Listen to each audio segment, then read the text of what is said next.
In school, I was the guy who was doing everything. We had to do minimum in your 3-year or 4-year thing. You do 12 movies, right? 1 every term and then 2 in your 3rd year and then 1 in your honors. I did 41. So that's why I would do as many productions as I could because I have this access. Right? Okay. Film school gives you this access to this like extra professional realm of equipment because they're supposed to be training you for the real world. Out of the fun can, inspiration, 12 scripts, 6 scripts, cinema, lockdown. Lockdown. What an ending. Yeah. Or is it? Or is it? Or is it the birth of something new? There you go.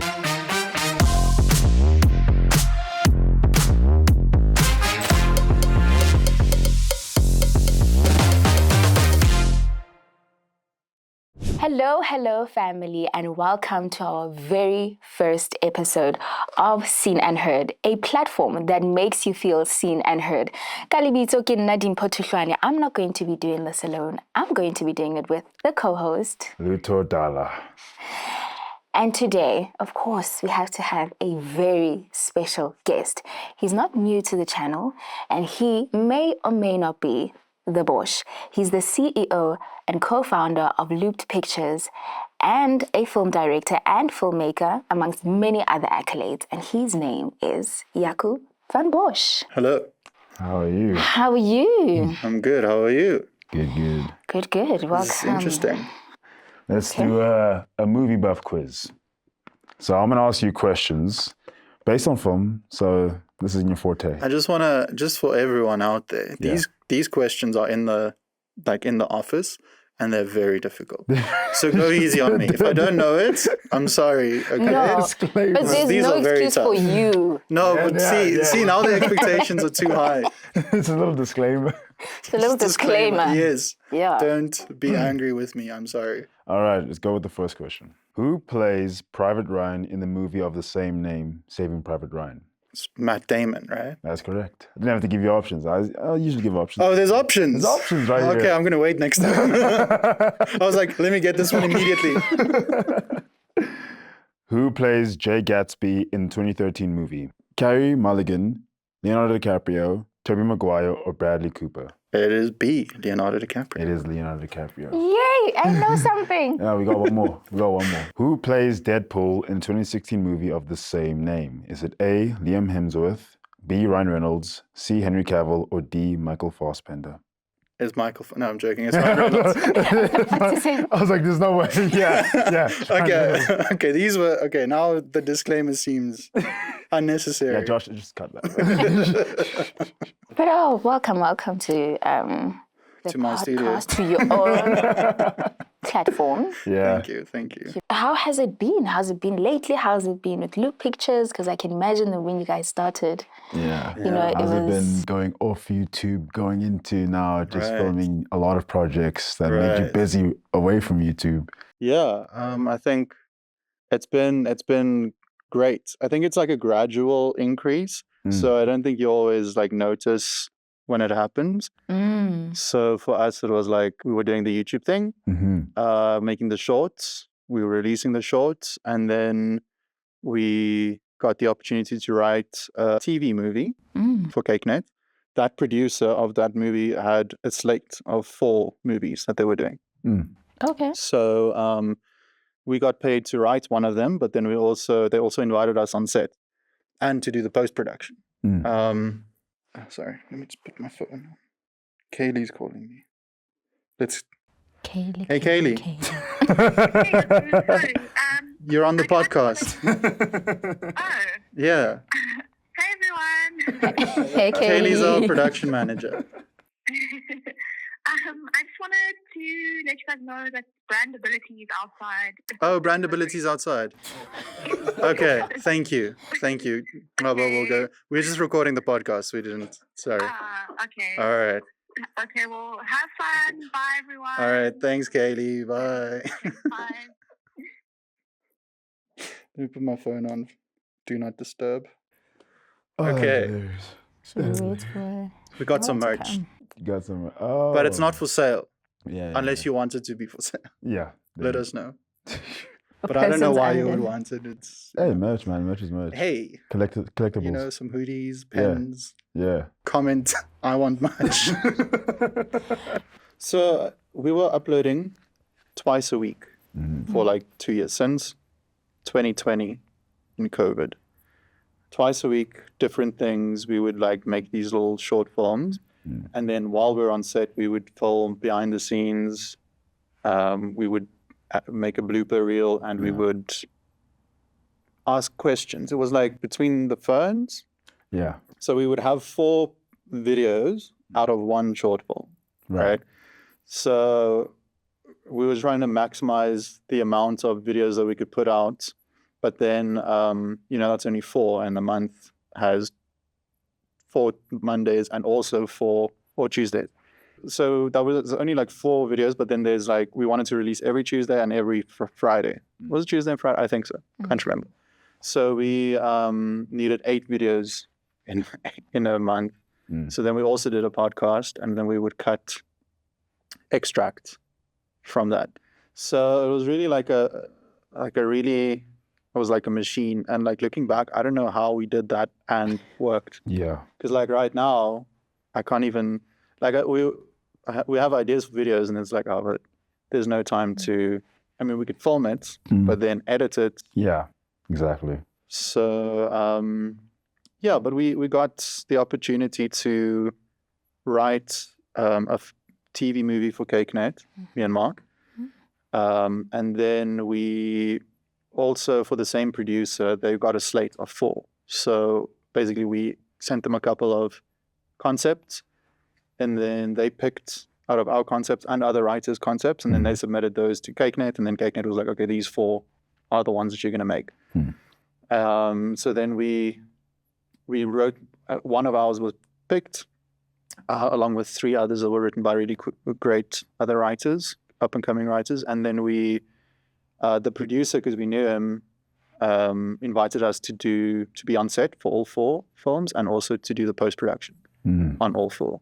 So that was like, I think, a pretty big gig for us, but we were still like a small team. So we didn't need that much money. So it was like, oh, let's just do as much as we can. Whatever your budget is, doesn't matter.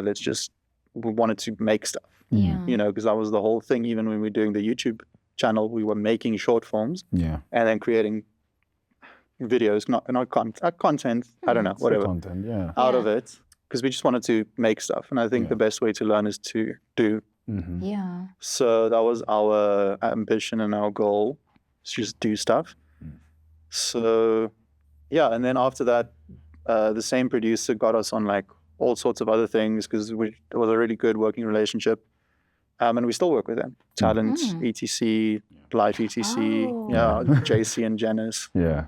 And it's been a really good, great working relationship. Really enjoyed working with them.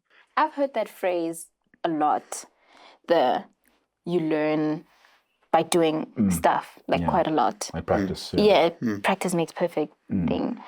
And it's interesting that you're mentioning that from 2020, like onwards, you know, what was 2020 like? Were you guys doing anything in 2020? What were you guys doing in 2020? Were you freelancers? And then? Yeah, I was working somewhere else. And it was a bit rough because at that place I was sort of the only one who went to film school, and everyone else was talented, but there was like this expectation of me to like go the extra mile, do the things that they can't do, because I, you know, went to film school. And that was cool for a while, but then, you know, you started being at the office a lot, like 8 a.m. I'm there, and then I go home at like 10 p.m. or 11 or whatever, right?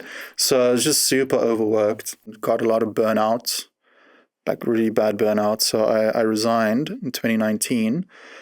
And then on the day that was my last day, or the next day, there was this moment in America. They make these like phone lenses, right? I think they're still going.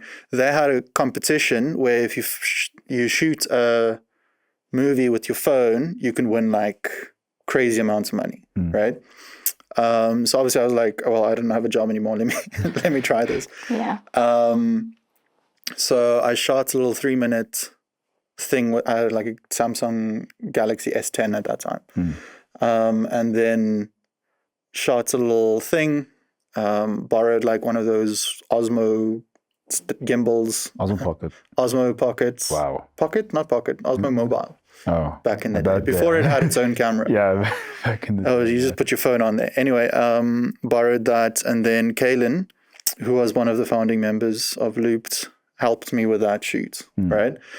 So then we filmed it and I entered it and it didn't get anywhere, right? It wasn't selected, it wasn't anything. But then Kaylin, the previous year had gone to the Toronto Film Festival with this company called the Creative Minds Group. They went to all these big film festivals in the world, and then they have like interns who do things, right? So Kaylin was one of them. And then they had like an opportunity where you could submit a film, and if they liked it, then they would have like a showcase at the Cannes Film Festival. Ooh. Yeah. So Kaylin just entered it. And then didn't hear anything back. I was like, I went back to Bloemfontein with burnout. I was like in bed for like 2 months, not doing anything, just watching Netflix. And then one day, Kaylin just calls me. It was like in the beginning of April. He's like, the film got in, right, to this showcase, this random 3-minute that I shot on my phone. Yeah. It got in. And then obviously from there, I was like, okay, now I'm starting to get out of the funk, starting to like get stuff ready. And we were like, we're going to go. No matter what, we're going to go. So we made plans, borrowed money, and then went to the film festival. That was actually the second time that I went to the Cannes Film Festival. Okay. Wow. There's vlogs of both on the channel. Go check them out. When I came back from that, I was just so inspired because I saw all these movies and stuff. And then me and Mark had written my honors film together, Malamela, right? And that was a time travel movie, right? So it was a looped picture. Yeah. So we called the company Looped Pictures. So then when I came back, I was like, Mark, we need to make stuff. Just whatever. We're just going to make stuff. And then me and Mark wrote 12 scripts in 1 month. Like we met up. Scripts. Not like just the story. Like, I would go to his house every day and we would write scripts. And then we had 12, right? But they were short. It was like between 7, 12 pages, whatever. And then we picked the best 6 and we got like an old producer friend, Brianne. And then we were like, we're going to make these. We're going to self-fund them. 6 shorts and 6 weekends. That was the plan. So 1 day shoot every Saturday for 6 weeks. And then, we planned it for like 5 weeks or so. And then we started, and then obviously we'd be planning the next one as we go. And we made these 6 short films. And we finished them to the course of the end of the year. And then in like, was it January or February of 2020, we booked out the bioscope when it was still in Mappeneng, the independent cinema. And we're going to have this showcase of all of our 6 shorts. We did it, full cinema, a lot of people came. We had some meetings from there. And then like a couple of weeks later, it's lockdown. That lockdown has taken so many creatives. Wow. Yeah, so that was quite tough. Because now we just built this momentum. And then nobody was doing anything, obviously. And you like had just gotten out of like your funk. Exactly. True, actually. And then now it's like COVID hits. So out of the funk, can inspiration, 12 scripts, 6 scripts, cinema, lockdown.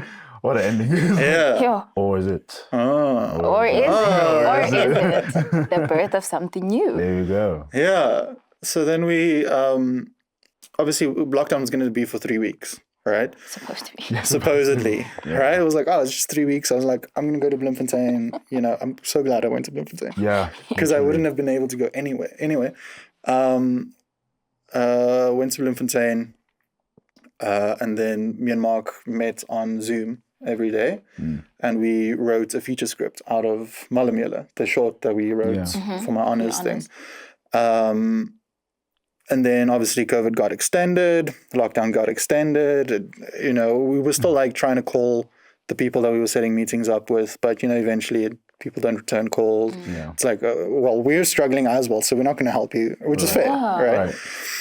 And then Mark's mom knew someone who was working, I think, with like an agency who was working with the WHO, the World Health Organization, right? And they needed some like instructional videos about COVID. So then through the pipeline, Mark's mom was like, use my son. Right. And Mark was like, Jaco, I need help. Yeah. So we started working on these videos. And I can't remember how much they paid us, but it was like enough. You know, I was like, okay, great. And then we got some other like online jobs. Another client of ours they were doing like seminars, and obviously they can't do seminars anymore, so we had to somehow digitize them. But then I couldn't travel because of COVID restrictions, so I called Kaylin, and Kaylin was here and he had equipment and stuff. So he filmed it, and then he sent me the footage, and then I edited it. And then just a lot more of that started happening. So in a way, that was good for us that we could still do content, online videos. Right. But obviously, in the greater picture, like COVID was terrible for everyone. Yeah. Especially for the creative. Like, But then, you know, I wanted to upgrade my camera because the A7S III just came out. Right. Okay. So I needed a loan because I just spent all of my money on these 6 shorts a year ago. Yeah. So I went to the bank and they were like, okay, which day does your salary come in? I'm like, whenever they pay me. Yeah. Like, the client pays me when they pay me. You know? What do you mean? And I'm like, well, that's not good enough. So I told Mark and Kaylin, we were like, let's just make a company. We can pay salaries on the 25th of every month. And we can have pay slips because the banks like pay slips. Yeah. So then that's when we registered Looped. And then after that, struggled a bit actually. Again, like jobs dried up. And then at the end of the month, end of December, actually, we got another, I don't remember how this happened. Maybe Mark remembers. You'll interview him at some point, I'm sure. With Future Females, they're like a company who make these like they empower female entrepreneurs to build businesses and help them thrive. We put together this quote because they wanted like a fully animated seminar, right? Course actually. And we were like, well, we've just done these seminars, but it was like live action. It was like a camera. And they were keen to work with us. And we put together this quote, and I was like, oh, this is like the most money I've ever asked of anyone ever, right? And like now, it wouldn't even be enough to cover our monthly expenses. But back then, I was like, whoa, this is like, they're going to say no for sure, right? So like nervously, we sent them the quote. Within 3 hours, they're like, cool, amazing, approved. When do you need your deposit? We're like, okay. So we send them a deposit for half the money. They paid it like the next day. Wow. And this was literally Christmas time or New Year's time. What a gift. I was like, whoa. What a gift. And then that could sustain us for like 6 months. Wow. Me, Mark, Kaylin, all of us working together. And then in 2021 is when Mark's friends got into the Kyk Net Silverskermfees with a short film that she had written. And then she asked him to edit. And then Mark was like, well, I work with Jaco and Kaylin. Can they also be part of it? And they're like, yeah. And then we went on set.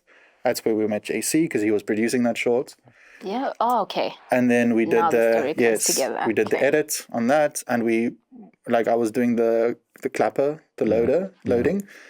And I saw that thing with that Tarantino's clapper did, where when it's 27B, you're like, scene 27, be a good person, take one. Oh. So I'd come up with that for every single take, and then it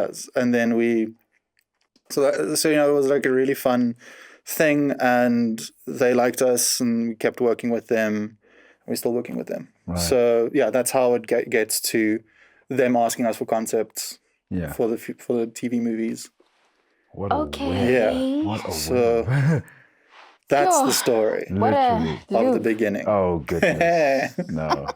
But look, There we go. You're 30, right? Yes. As I think Yes, I am.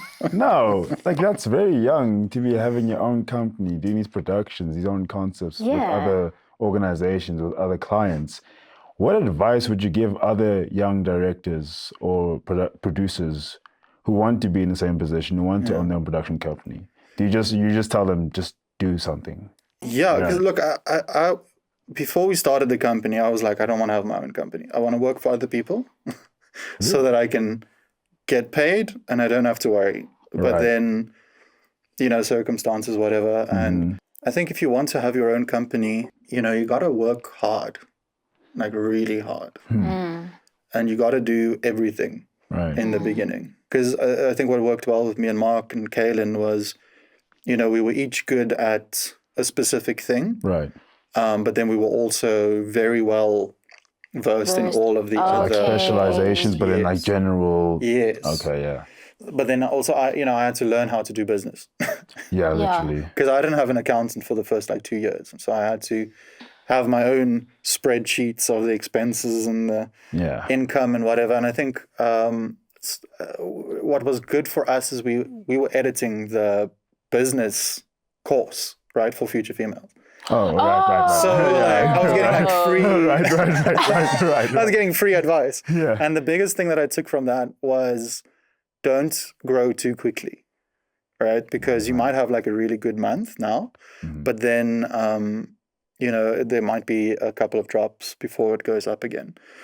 And for the longest time, we didn't grow very quickly. We kept it small and lean, and we would invest in like equipment and stuff that we could reuse, right? Because you buy a camera, every time you use that camera, you charge the client for rental because they would have had to rent it anyway. Exactly. Right. A lot of people that I speak to, they don't charge for their camera; they just charge for themselves. I'm like, but they were going to rent the camera anyway, so just charge for your equipment. Yeah.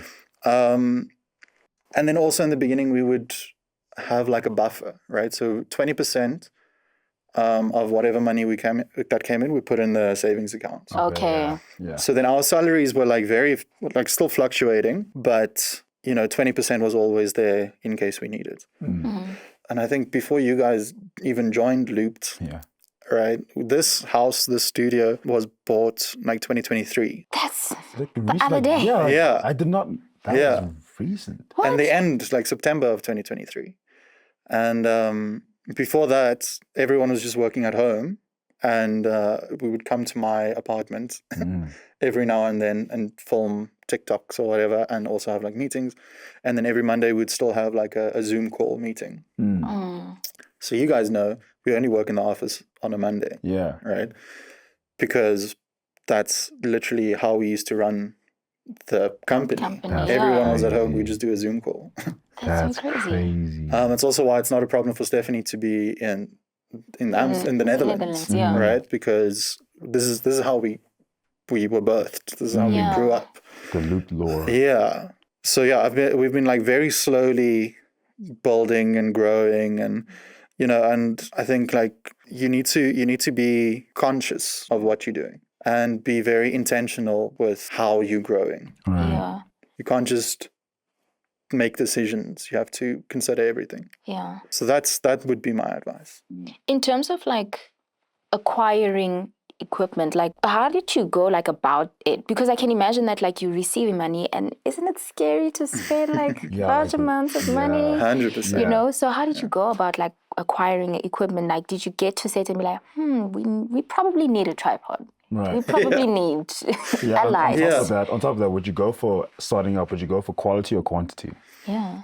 I think and it started when I think I like was in a really good space in technology, right? When I started, because when I was still freelancing, I would rent like a Sony A7S II, right? And then I would charge that to the client. Okay, so I had good equipment, so I could make it look good, while keeping the costs down. And then the A7 III came out, not the S, just the A7 III, and it cost like 30,000 Rand. And I bought it because it's basically similar quality to the A7S II, but it's like much cheaper. And I did buy it while I was working. So that did help. Okay. Right. If you're not sure how often you're going to use something, rather rent it at the beginning. Ooh, So okay. I knew I kept Okay. renting. I kept renting this camera. I knew how much the camera cost to rent, and I knew that we're gonna keep using it. We're gonna keep renting it. I might as well buy it, and then I can charge to use my own equipment because they were gonna pay it anyway. Exactly. Right. And then I was glad I did because obviously when I resigned, now we could shoot these movies with the camera that I bought. Because back then renting would have been crazy as well. Yeah. So if you're trying to decide if I should buy this thing or rent it, just rent it in the beginning, see how often you use it, and then you can make like a calculated decision. If I do X many jobs, then I've paid it off. And now it's profit. Okay. Because you're going to keep charging for it even when you've paid it off. So yeah, and then so we had one camera for the longest time. And then, like I said, the A7S came out. I wanted to upgrade because we were doing so many movies. And then that was like double the price of what I paid for this guy, right? For this camera. So then I couldn't get a loan. I had to sell the other one, made a bunch of plans, and then I got that. And then I could now I can charge a little bit more for the rental because it's a better camera. Yeah. And I mean, it's still here. It's right there. It's like, that's the camera. Looking at you. Yeah. And then we started shooting with JC more often, and they needed more cameras more often. Okay. So then we got 2 more cameras because we started shooting a show, a reality makeover show. And that needed to be a 3-camera setup. That's what they wanted. So it's like, okay, well, we have 1 camera. We can rent or buy it and then pay it off. Right. Okay. Because they're going to spend the money anyway. Right. Yeah. So then, so that's what I did. So now there's these 2 cameras. It's just calculations, basically. So if you're going to spend a large amount of money, just have an idea of how you're going to make it back. And then it's not scary because it's going to generate income. A lot of things that I do, is this going to have a return in the future? Because like even like you guys interns, right? We pay you an amount, not a large amount, but I know that while you're here, you're going to learn, you're going to improve, you're going to add value to the company, and then I'll pay you more based on what you bring in, right? So that's how I make things less scary. Is like, how is this going to return to me? Yeah. Basically. ROI. Yes. Yeah. See, I know some business. See, I know some business. Return on investment. Yeah. Business studies. Yeah, business studies, man. Yeah. But like, what do you say? Okay, you mentioned earlier that you shot a little short film for this American festival or competition that you shot on a Samsung S10, I believe. What do you say now in recent times where people now, they expect higher quality from filmmakers, but the initial advice is just to shoot, just to do. What do you say to filmmakers starting up right now to maybe just shoot on their phones and then upload on YouTube, maybe you can get recognized? Yeah. I mean, that's what we did. And you know what's crazy is camera prices have not gone down, right? Yeah. You can still buy a A7 III for 30,000 Rand, right? Which is what I paid for it 8 years ago. So they're still 7 the years same. ago. So they haven't increased. No, they have increased, but so that's what I'm saying. Like, because look, the inflation, big. Okay. It's been crazy because yes. when I bought even the A7S III, it cost 65,000 Rand, which was like, whoa, that's so much money. Right. Yeah. Now, if you go buy it, or maybe last year, I don't know. Sometimes there's specials and then they sell it for 65 again. But usually it's around 80, you see, 85, and it's the same camera. You see, inflation. And it's old. It came out in 2020. Yeah. So lenses as well. They're getting this lens that I bought. That's another thing. This lens that I bought in 2018 for 13,000 new now costs 20,000 for the same lens, not the like next model. Yeah. Same lens.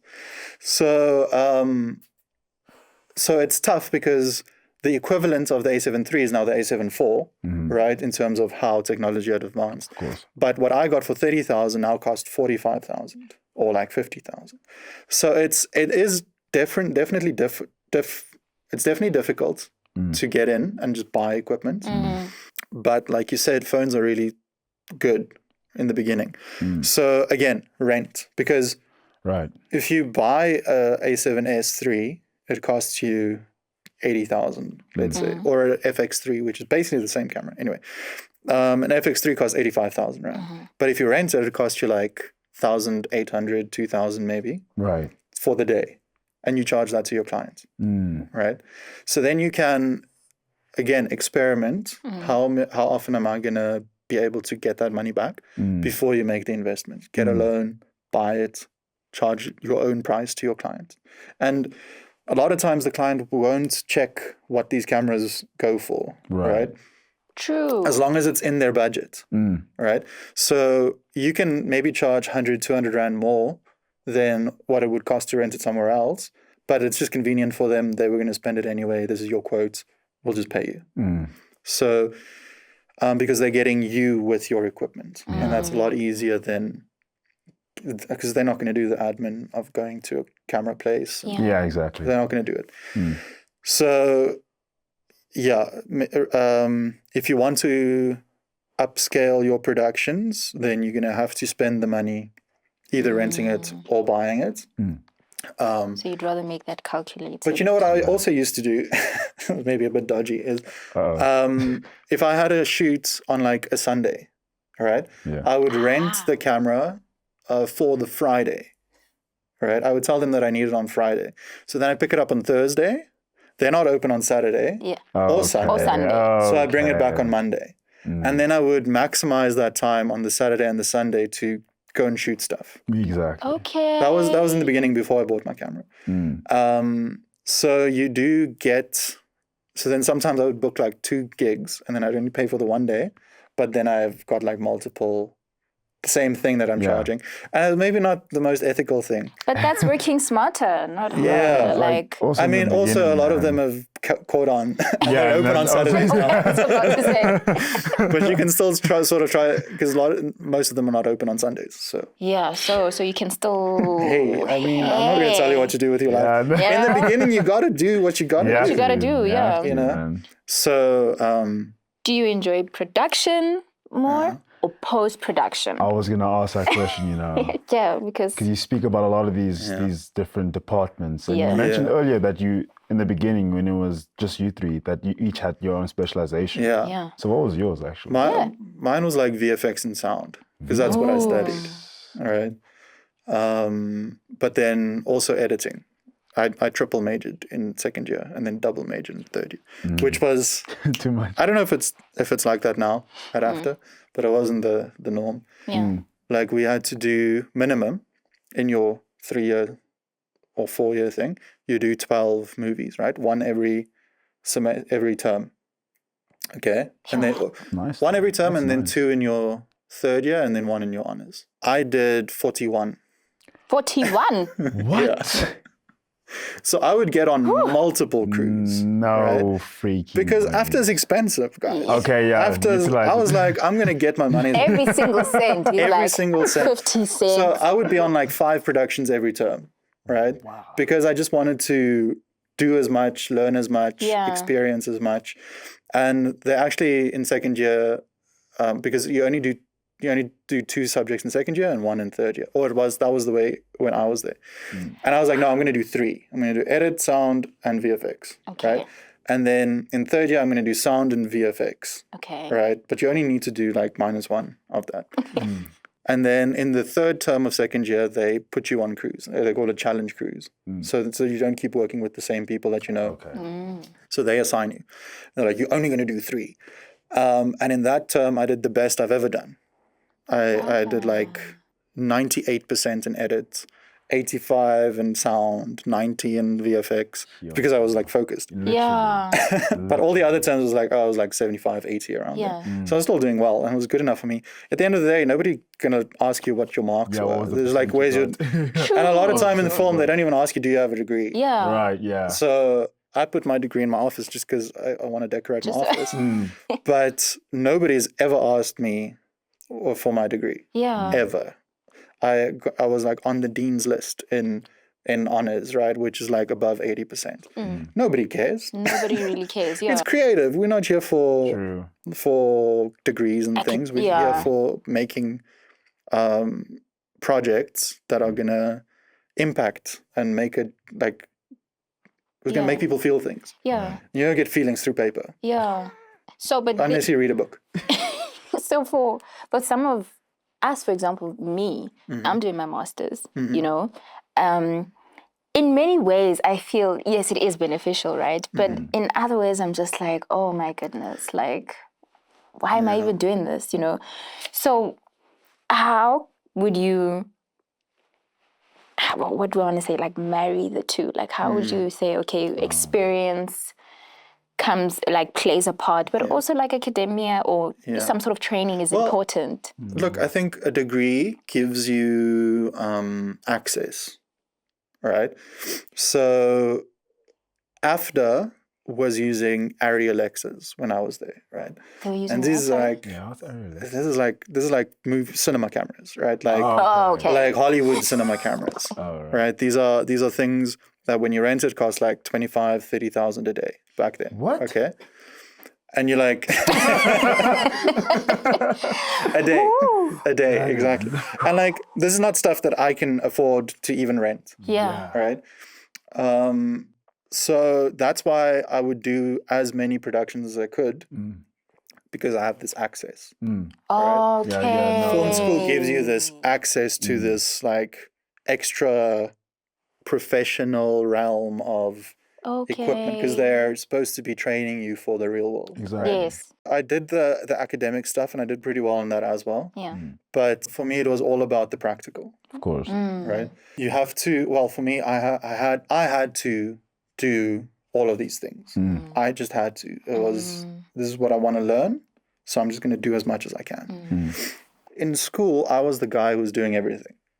Anyway, right? We started a YouTube series in my grade 11 year. That was just like news videos of what happened this week at school. Right? That's how it started. That's how it started. Oh my gosh. Yeah. So one of my friends wanted to join the newspaper. He wanted to write for the newspaper. Oh. And he was like, you guys should also come write for the newspaper. And we were like, nah, bro, that's not anything that we're interested in. And we're like, but maybe we could try like doing like a video series, right? Because I was volunteering at church in the media department. So I was like, well, we can do these things. So then we got together and we filmed like a pilot episode. We showed the school, they were happy with it.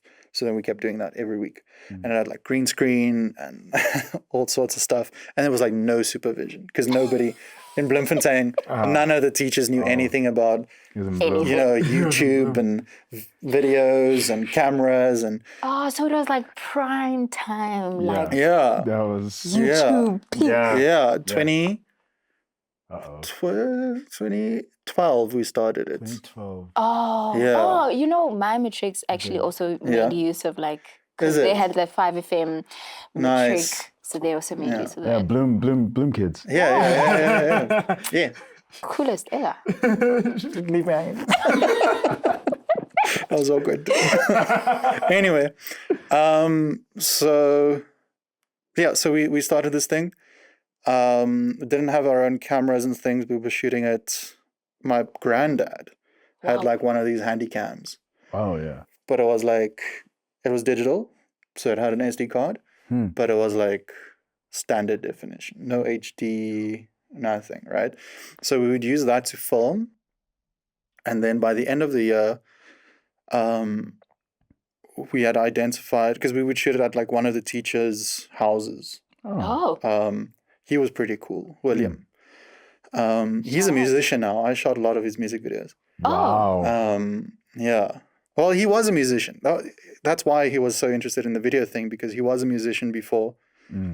William Wolf. I don't know if anyone's going to see this, but he had this band called Soul Proxy in like early 2000s, and the Parlotones would open for them. Like they played these massive concerts. The Parlotones would open for them. I was about to say. Yes. It was insane. He gave me one of his CDs. It was really good. But I don't know, they broke up, whatever reason, I don't know. So then he was teaching, and then he was like helping us out. So we would go to his house because he had like microphones.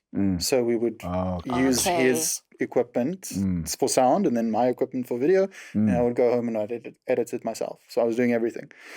Then in matric, middle of the year, we were like, okay, we should probably start focusing on exams. Right? So we're like, okay, because we'd been training new kids to also do it. Oh yeah. So we were gonna hand it over, and we were gonna go out in this big bang with a short film, and it was like a Back to the Future ripoff, right? Just a parody. Terug na die toekoms. There's even like alliteration in Afrikaans. Terug na die toekoms. And I spent so many weeks on that thing because I like animated a DeLorean. I mean, it's not good.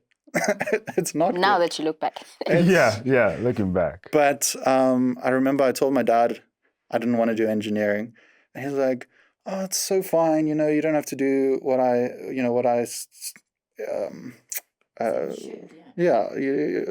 suggested, whatever. What do you want to do? And I was like, film. And he was just like, nope. He said no. Crazy. He's like, nope. And then a couple of weeks later, as I was working on the short film, and finally when it came out, then he sort of changed his mind. Because he saw the thing and he saw how hard I was working on it. Right. And then we went and like opened it after, and then looped back to where we started. Terug na die Terug na die toekoms. toekoms. Yeah. So, I can't remember what the question was.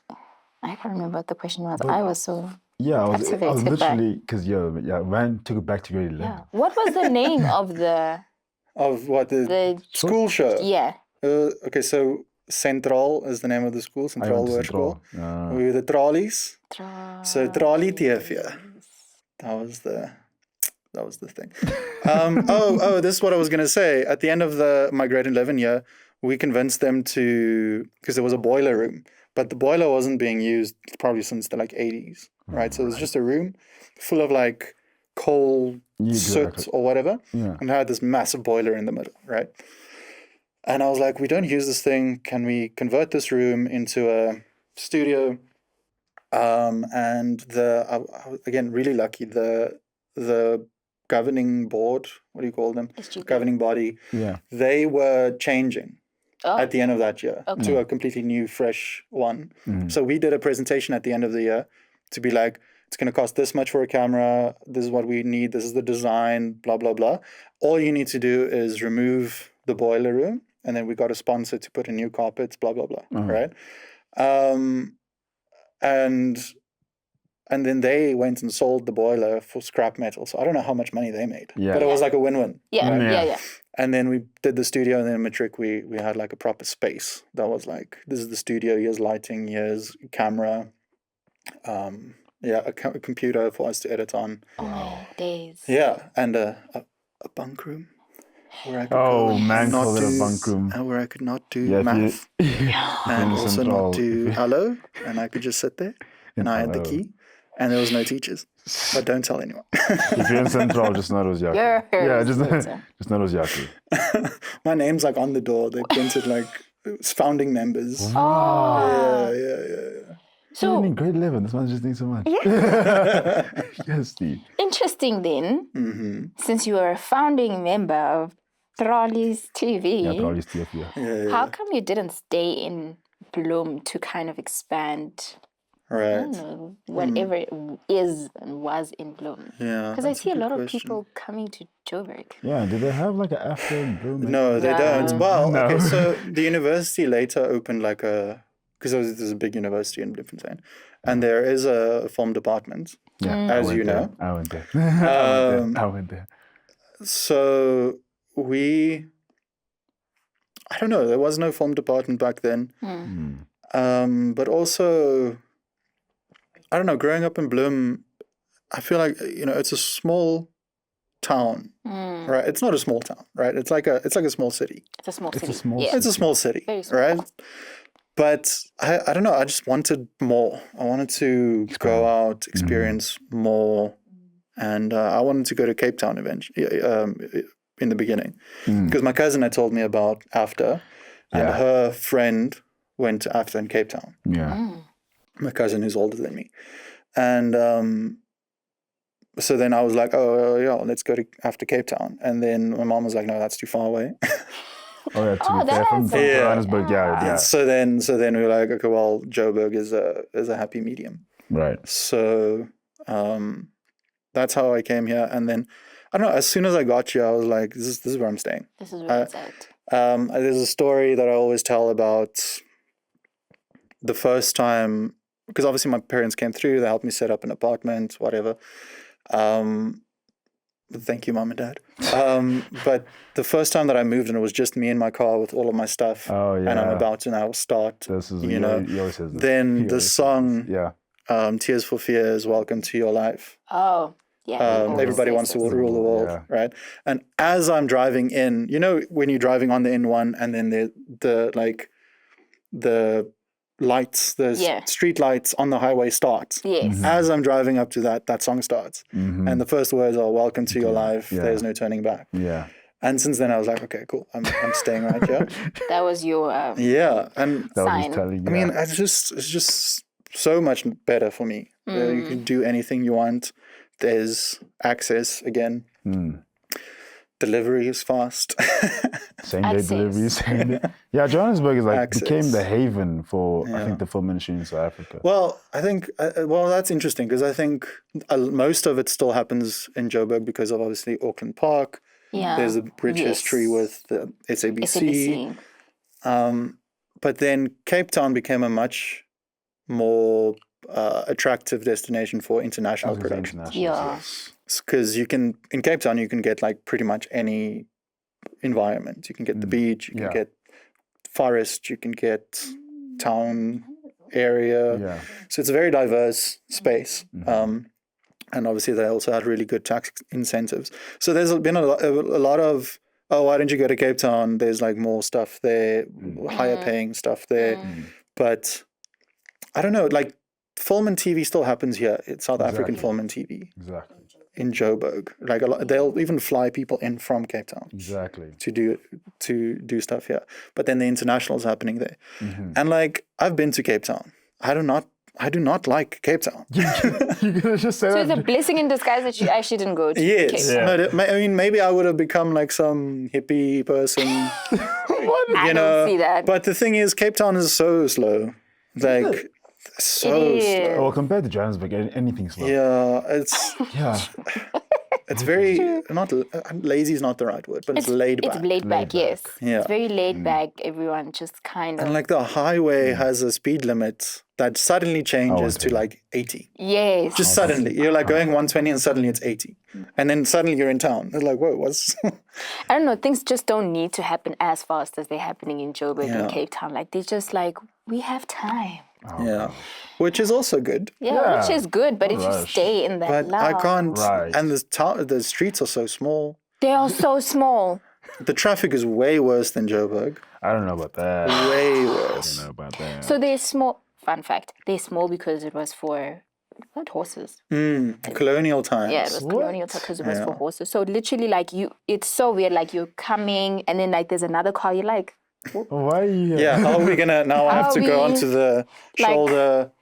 This is so weird. How did we get to Cape Town talk? Actually, Cape Town slander. Well, you did ask. You specifically asked. but he also wanted to go to after Cape Town, so that's also Yeah. a blessing in disguise that he didn't go. True. Because he doesn't.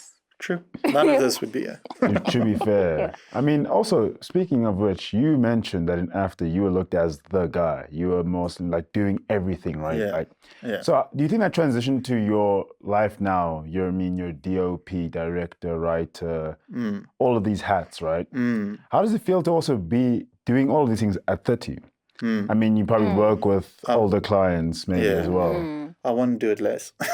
You want to do it less? I really do want to do do it it less. I think that was one of your questions that I didn't answer was, do I prefer the post-production or the production? Yes. And I do prefer the production. You know, I like directing specifically. I like producing. I don't like editing anymore as much. That is so Fade away. interesting. Is it because of the projects that you're now working on, or No, I don't know. It just feels like, You've grown out of it maybe? no, I don't want to say that because I think there's like a lot of value in editing, obviously, right?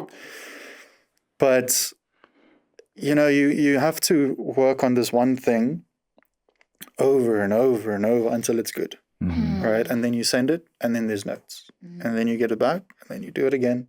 You send it. And by the time, like, this is maybe more for client things, but it's never the thing that I wanted it to be in the first place. It's like, because they're the boss, right? When you have your own company, it's not like you don't have a boss. Yeah. You've got like a billion bosses. Everyone who hires you or your company is your boss. And you have to make them happy. So I think production for me, like writing, directing, producing, that stuff is really nice. Even shooting, because you show up, you make this thing as good as it can be, and then you like go away. Or like when you're directing, you give it to the editor, and they go and do the thing. You give feedback, but it's like the thing that you want it to be. So I think I just like to create the things in my mind as well. Okay, right? yeah. Because I mean, when we were doing the 6 shorts, it was us. We're doing this thing. There was no clients, but now obviously we need to pay salaries. We need to do all these things. And I love the client work, but it's and the clients that we have. And a lot of times you look at stuff that you were so unhappy with, like a couple of months later, and you're like, actually, this is pretty good still, you know? And there's none of that like, but what I had in mind originally. It's like, actually, for what this is actually the best version of what, because who knows your brand better than the brand? Right. Who knows the brand better than the brand? Right. So, because I think a lot of times as filmmakers, we want to make stuff that's opposite to what's already out there. But a brand's like, guys, this is us. Don't try to change us. Yeah, this has been working for us for years. Yeah. Exactly. So like you can have creative elements, but you know, you still want to make something that's going to represent the brand. True. Yeah. I never thought about it that way. So yeah, so I think like I still do editing, obviously, and I still do, but like that's why I've hired like a couple of editors, and I've hired sound, you know, and I've hired a production manager also. You know, it's sort of like now at that stage where I can start delegating. Yeah. I think there's a lot of like not a struggle, but there's a lot of like back and forth in my mind, because I mean I like editing as well. With post, yeah. Yeah, and I'm good at it. Like I feel like I can say that. But you know, it's just like I want to also focus on other things. Yeah. I want to delegate more. I want to do my own stuff. Exactly. Yeah. So speaking of wanting to do your own stuff and delegating more, what's next for Looped? What can we, you know, where's it going? What do you see for Looped coming? I mean, I think we want to obviously start doing more of our own stuff. Yeah. So we've submitted a lot of projects, because I think like we're only 5 years old. Yeah, that's actually so don't crazy. like it's not like crazy. We're like super established or whatever. Yeah, we're still toddlers. Yeah, literally. Pretty much. So pretty much crazy to think actually. But I think like we've submitted a lot of stuff that I want to get made. You know, so it's about pitching a lot. It's about getting the funding and then managing our own productions. You know, we've been working under other production companies a lot, which has been great. And I'm really proud of the work that we've done. I just also want to do our own stuff. Yeah. So that's what we're focusing on a lot now. We're pitching a lot. We're submitting a lot, and we're hopefully going to enter that space where it'll say a Loop Pictures production, not production services by Loop. Yeah. So that's the next goal and the next phase. So hopefully you'll see TV shows and movies and things in the next couple of years that we've made. Okay. Well, thank you. Thank you so much. Thank you. So from all of us here at Seen and Heard, that is a wrap. Please like, comment, subscribe if you haven't done so already to see this very new podcast. And from our hearts to yours is all love. That one.